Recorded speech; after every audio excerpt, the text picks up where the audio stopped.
process. And after a while, we're thinking about that, and we're thinking about this. We haven't rejected Jesus. Samson didn't reject God, but he didn't keep his vow. And he let the devil get a foothold. You know, people don't get when they say, I'm just going to become a terrible, horrible sinner. No, we don't do that. None of us are going to do that. But you see, we're caught off guard. And that's what happens. That's why they say more accidents happen within, what, a 5-mile radius of your home? Because you know the territory so well. After a while, your Christianity becomes familiar, and you think you got it under control. And then in comes Delilah, the temptation. My Delilah last night was ice cream, cakes, pies, cookies, all those things. They tempted me. I didn't give in. I sure thought about it. And the things of the world, folks, if you're tempted, and remember this, temptation is not sin. Over the years of ministry, people said, oh, that's not like I sinned. What happened? I thought about doing something bad. Did you do it? But no, it was in my mind. Well, you didn't give in to it. Well, we tend to think that. Temptation, folks, is always going to be there. Here's what happens. Spiritual decline puts God in second place, and we can't have that. Samson's strength did not really lie in his hair. The strength came from God. But his long hair was part of a vow called the Nazirite vow, described in the book of Numbers, chapter 6. When this vow was broken by the hair being cut, God's strength left him. Isaiah 40:28 tells us, He gives strength to the weary, and God will give strength. But we've got to stay on top spiritually. Second point, let's look at the cause of Samson's downfall. It began when he went down to that woman. He never considered the long-range effects. You see, spiritually, we should be thinking long-term. Living for Jesus the rest of my life, and my final goal will be heaven. When we sin and get worldly, we think short-term. The pleasures of the moment. We do that. Back to eating, and I've done that a lot.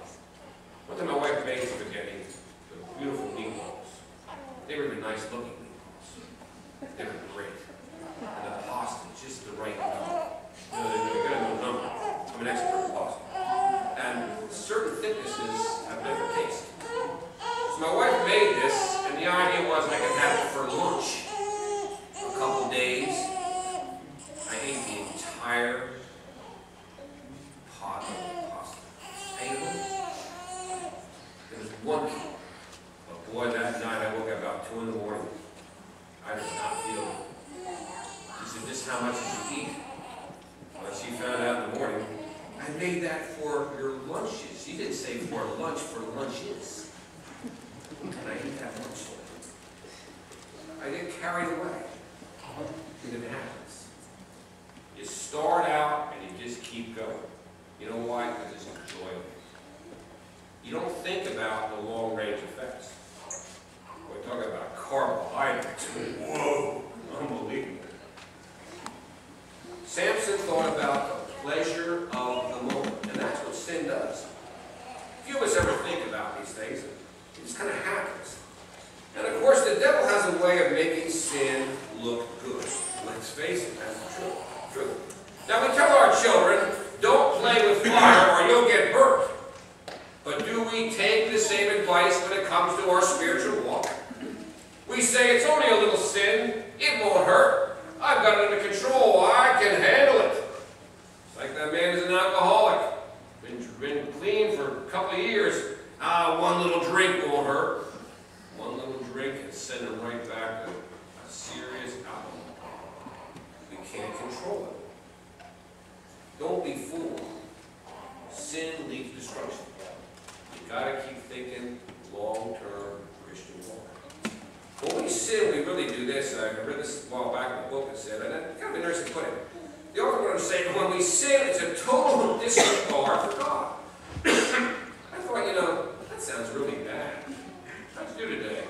I lived a life with a total disregard for God. It doesn't sound too good, does it? Looks like they really dropped there spiritually, didn't they? Sin gets a foothold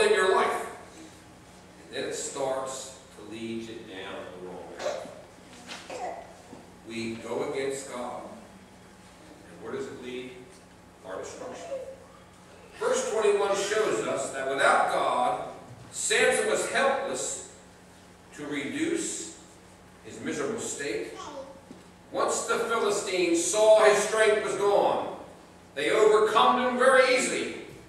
They were now dealing with a Samson minus God's power, minus God's strength. And I'm going to tell you, folks, I don't care how long you've been a Christian, if you don't have God's strength, you're not up to date in your Christian walk, you are on shaky ground. Trust me. The first thing he did was put out his eyes. He looked upon sin, and he lost his sight. In the same way, sin blinds us, produces spiritual blindness. You may still see, but you start to miss out spiritually. They bound Samson in chains. His feet had walked the way of sin. Now they walk in a circle in the grinding mill. Sin binds us and makes us a slave to it. The mighty Samson, now forced to be the supply to grind